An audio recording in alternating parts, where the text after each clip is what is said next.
सुबह से शाम होने को आई थी, लेकिन अभी तक घर का माहौल बदलने का नाम तक नहीं ले रहा था। आखिर बदलता भी कैसे? आज घर में अच्छा खासा झगड़ा हो चुका था। हर बार घर की बहू प्रिया गलती ना होने पर भी माफी मांग लेती थी, लेकिन इस बार तो उसने भी कसम खा ली कि वो भी नहीं झुकेगी। वो चुपचाप रसोई में रात के खाने की तैयारी कर रही थी कि तभी सास सुनैना जी रसोई में आईं और हिम्मत कर उससे बोली, बहू, अगर माफी मांग लोगी तो छोटी नहीं हो जाओगी। आखिर ननद उम्र में तुमसे छोटी है। अगर उसने कुछ कह भी दिया है तो माफ कर दो। बात को क्यों बढ़ा रही हो? सुनैना जी प्रिया को समझाते हुए बोली, लेकिन उनकी इस बात का बहू प्रिया ने कोई जवाब नहीं दिया। वो तो चुपचाप अपने ही कामों में लगी हुई थी। ये देखकर वो थोड़ा बिगड़ गई। वैसे गलती तुम्हारी ही थी, क्या जरूरत थी उसे जवाब देने की? तुम तो उसका स्वभाव जानती हो। अगर उसने कुछ कह भी दिया था तो बड़ा मन रखकर सुन लेती, पर तुम आजकल की लड़कियों को रिश्ते संभालने आते ही कहाँ हैं? मुंह उठाया और फट से जवाब दे दिया बस। अब की बार प्रिया चुप नहीं रही। सब्जी साफ करते हुए चाकू एक तरफ रखा और उनकी तरफ पलट कर बोली, मम्मी जी, वो ननद है तो इसका मतलब ये नहीं कि कुछ भी सुनाती रहेगी। जो मुंह में आएगा बोलती रहेगी और मैं उससे माफी मांगती रहूंगी। इस बार मैं उससे माफी बिल्कुल नहीं मांगूंगी। मैंने कुछ भी गलत नहीं किया है। अरे बहू, तू तो समझ बात को। वो तो छोटी है, लेकिन तू तो बड़ी है, समझदार है। एक माफी से अगर बात संभल जाती है तो बात को संभालना सीखो। माफी मांगने से तुम छोटी नहीं हो जाओगी। सुनैना जी ने उसे समझाते हुए कहा, मम्मी जी, अपना सामान अपने कमरे में रखकर वो भूल गई। मुझ पर इल्जाम लगा रही थी कि मैंने उसका सामान चुरा लिया। मुझे चोर कह रही थी।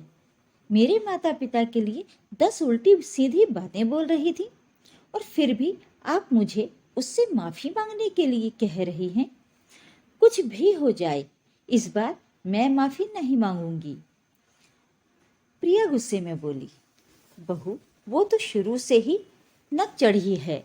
कम से कम तुम तो अपने संस्कारों को याद रखो। आखिर परिवार को जोड़कर रखना तुम्हारी जिम्मेदारी है। मुझे संस्कार सिखाने की जगह उसे संस्कार सिखाइए मम्मी जी। बड़ों का सम्मान करना सिखाइए और थोड़ा शांत रहना सिखाइए। आखिर वो भी कल को दूसरे घर की बहू बनेगी तो क्या इसी तरह अपनी ऐठ में रहेगी?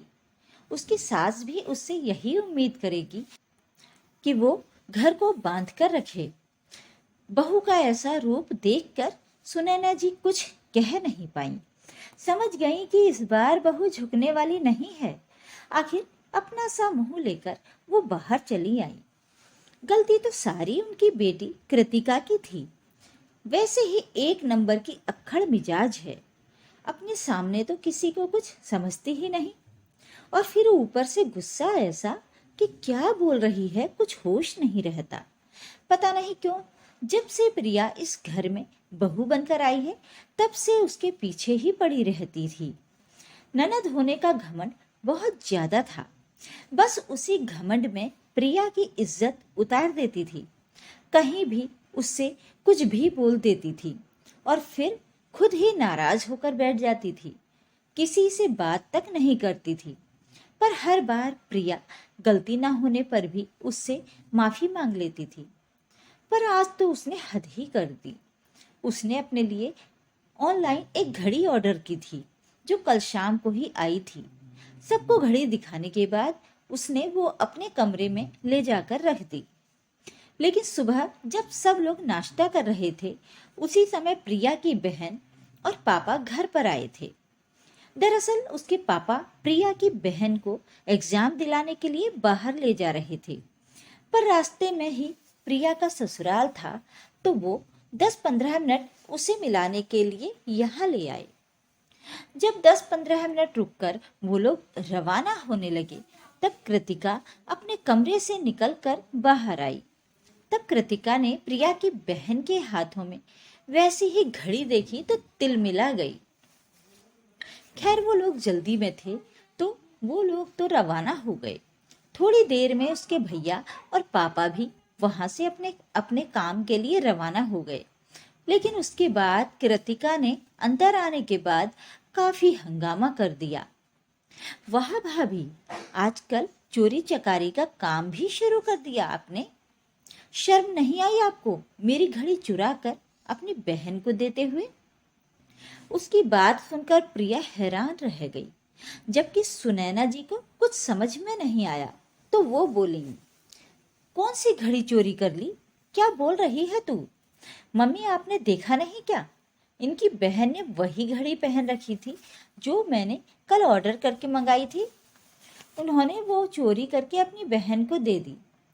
किससे पूछ कर दी मेरी घड़ी अपनी उस फटीचर बहन को? मेरे कमरे में क्यों आई थी ये?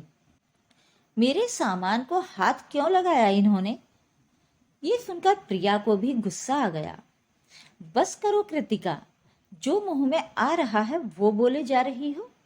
जरूरी है क्या इस दुनिया में ऐसी एक ही घड़ी है? और तो मिलती ही नहीं है बाजार में। पर कृतिका तो मानने को तैयार ही नहीं थी। उसने तो उसके माता पिता के बारे में भी कहना शुरू कर दिया। ये देखकर सुनैना जी ने कहा, कृतिका, भगवान के लिए एक बार अपने कमरे में तो चेक कर ले, क्या पता घड़ी वहीं रखी हो।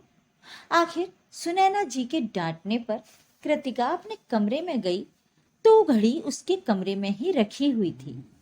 ये देखकर प्रिया को और ज्यादा गुस्सा आ गया।